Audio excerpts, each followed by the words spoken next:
Hello, today I'm going to share 10 destinations in Europe and how to get there by train and ferry. My name's Sarah and I make videos about slow, sustainable, flight-free travel, whatever you want to call it, and there's lots of reasons why I choose to only go on holiday by train and ferry now. If you want to learn more about that, I'll link to a video somewhere here. But for today, for each destination, which ranges from beach holidays to culture-infused city breaks, I'm going to share a couple of different routes because for most of them you have the option to either stop over in different places or choose between getting a day train or a sleeper train. The great thing about these places is you can get to over half of them within a single day. But for both the shorter and longer journeys, I do want to stress that the journey becomes part of the holiday. Starting with the number one most popular destination for people in the UK to travel to, Spain. I'm going to show you different ways of getting to Barcelona, which rests on the northwest coast of Spain, and Seville and Malaga, which are both further south in the region of Andalusia. For Barcelona, you can either choose to get there within a day, or you can save on a day of traveling by getting the sleeper train. The first option, you take the Eurostar to Paris, and you can choose to have lunch in Paris, or if you want to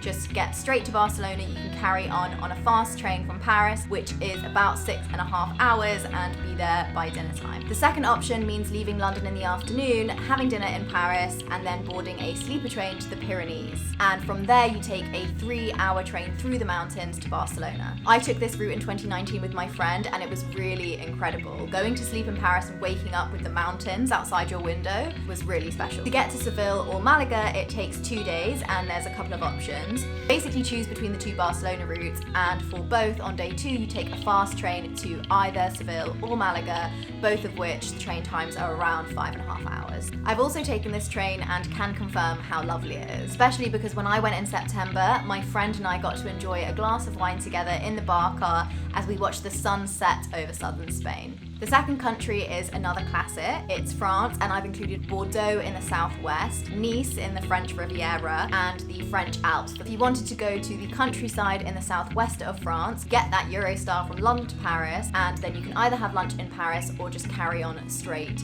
to Bordeaux on a fast train, which is only 2 hours, and then you can either stay in Bordeaux or rent an electric car and go into the countryside. But for anyone who's more interested in visiting the French Riviera, you could go to Nice. There's 3 ways to get there without flying, all within a day. The first, you go from London to Paris and then get a 6-hour train from Paris to Nice. Or the second, you could go instead from London to Lille and then get a train from Lille to Nice. But that train is a bit longer, it's about 7.5 hours. Or the third option is you go from London to Paris and then you get a sleeper train all the way from Paris to Nice. Now for the Alps, last year Eurostar started running direct trains from London. It leaves London in the morning and gets to Chambéry and Moutier in the early evening before carrying on to a few other resorts. And it also runs as a night train, but there's no sleeper compartments. It's just a normal Eurostar train, so that doesn't look that comfortable. Okay, next, Ireland. A major feature of what makes Ireland such a great place to visit is the incredible natural landscape. And when you arrive there by ferry, you're immediately welcomed by it. You can see Wicklow Mountains on your left and the Howth Peninsula on your right as you approach Dublin Port. I've got a couple of different routes for getting to Dublin in Ireland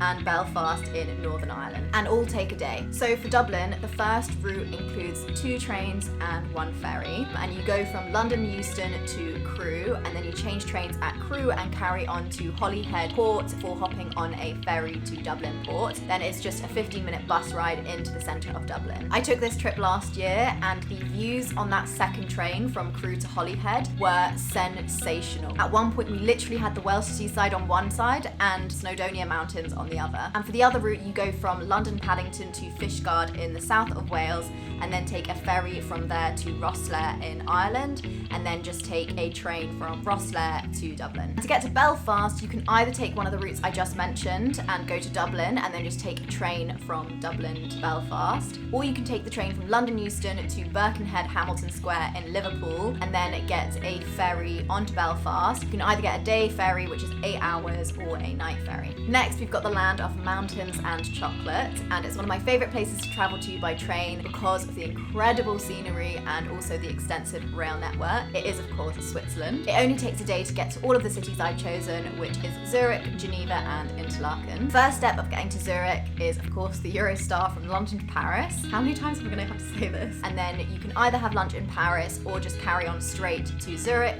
on a train which is only 4 hours. The route to Geneva is very similar. You just go again to Paris and then it's a 3-hour train from Paris to Geneva. And finally for Interlaken, it's 3 trains. So again, you go from London to Paris and then it's Paris to Basel, which is a 3-hour train.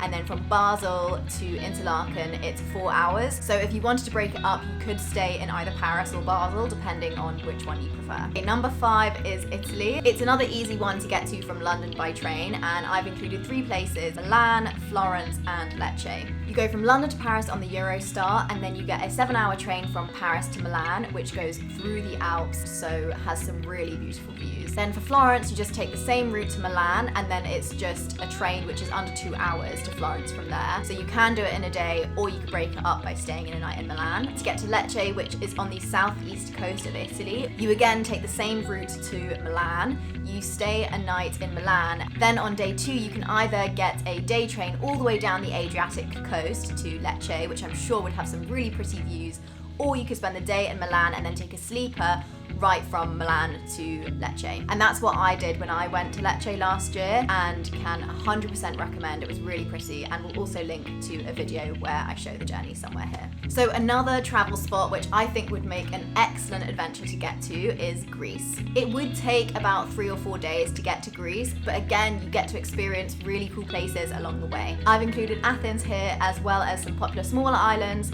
Santorini, Mykonos, and Rhodes. Days 1 and 2, you get the same route I mentioned to get to Lecce, except on day 2, you get the day train from Milan to Bari, which is a couple of stops earlier than Lecce. You then hop on an overnight ferry to Patra. Then on day 3, you need to take a bus and a train to Athens, both of which are about an hour and a half. To get to Mykonos, Rhodes, or Santorini, it's the same route to Athens. You stay 1 night in Athens, and then the next day take a train from Athens to Piraeus, which is only about 25 minutes, and then you get a ferry from Piraeus from one of those islands. Mykonos is only 4 hours, Santorini is 8, and then Rhodes is 16 to 18 depending on which ferry you get. Number 7, Austria. I've included routes on how to get to the capital city of Vienna, and also this really beautiful village Hallstatt, which apparently is rumoured to have been the inspiration for Arendelle in the Frozen Disney movie. With the expansion of the state-owned Austrian rail network, OBB,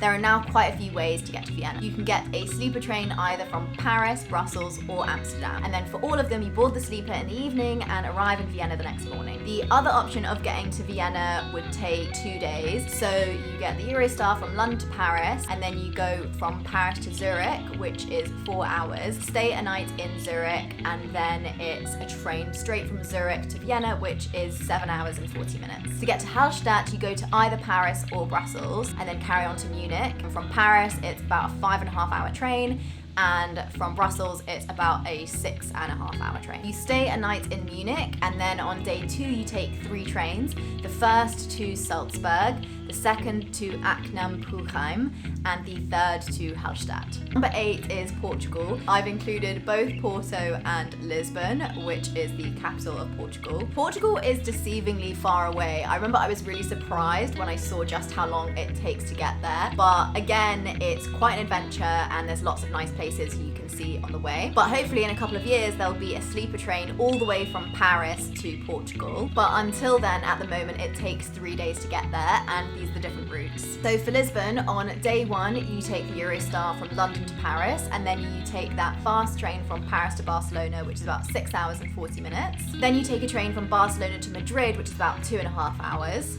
You stay a night in Madrid, and on day 3, you take 3 trains. The first to Badajoz, the second to Contramanto, and the third to Lisbon. For Porto, on day 1 you take 3 trains, so you get the Eurostar to Paris, and then from Paris you take a 4.5-hour train to Hendaye, and then you carry on to San Sebastian on a train which is only 40 minutes. You stay 1 night in San Sebastian, which is a holiday destination in itself because it's right on the sea. Then on day 2 you take a train to Madrid, which is about 5.5 hours, and then from Madrid you carry on to Vigo on a train which is just over 4 hours. You stay 1 night in Vigo, and then on day 3 you finally take a short train to Porto, which is about 1 hour and 20 minutes. This country makes for a truly epic journey and is perfect if you're keen and able to dedicate a chunk of time to exploring Europe. It's the furthest I've got to on a train, and it's famous for one of its cities spanning both Europe and Asia. It is of course Turkey. So I'm going to tell you how to get to Istanbul and Marmaris in the south. To get to Istanbul it takes 5 days in total, and there's a couple of routes you can take. So on day 1 for the first option, you travel on the Eurostar to either Paris or Brussels, and then take a second train to Munich, which is about 5.5 or 6.5 hours depending on if you're traveling from Paris or Brussels. And then you hop on a sleeper train from Munich to Budapest. Day 2 you spend the day exploring Budapest before hopping on a sleeper train to Bucharest, and then day 3 and 4 is more sightseeing, but this time in Bucharest, before on day 4 you hop on your final sleeper train to Istanbul. So the other option is actually the route that the original Orient Express would have taken in the 20s or 30s, and is just as scenic as option 1. On day 1 you travel to Zurich on the trains that I've already mentioned, before hopping on a sleeper train from Zurich to Zagreb. On day 2 you take a 7-hour train to Belgrade and stay the night in Belgrade, and then on day 3 you take the train to Sofia, which is an 11-hour train but boasts incredible views of waterfalls and lush forests. Then spend the night and the next day in Sofia before boarding a final sleeper train to Istanbul. I took part of this route in 2019, and I actually think we ended up enjoying the journey to Turkey even more than being in Turkey itself, just because of how much of an adventure it was and how fun it was. Then to get to Marmaris you take the same route I explained to get to Rhodes in Greece, and then you just carry on a ferry which is only an hour to Marmaris. So in total it would take about 5 to 6 days. So the last country I've got because I really wanted to include one in Scandinavia, and I've also seen it in a few articles about top places to travel to this year. It's Norway.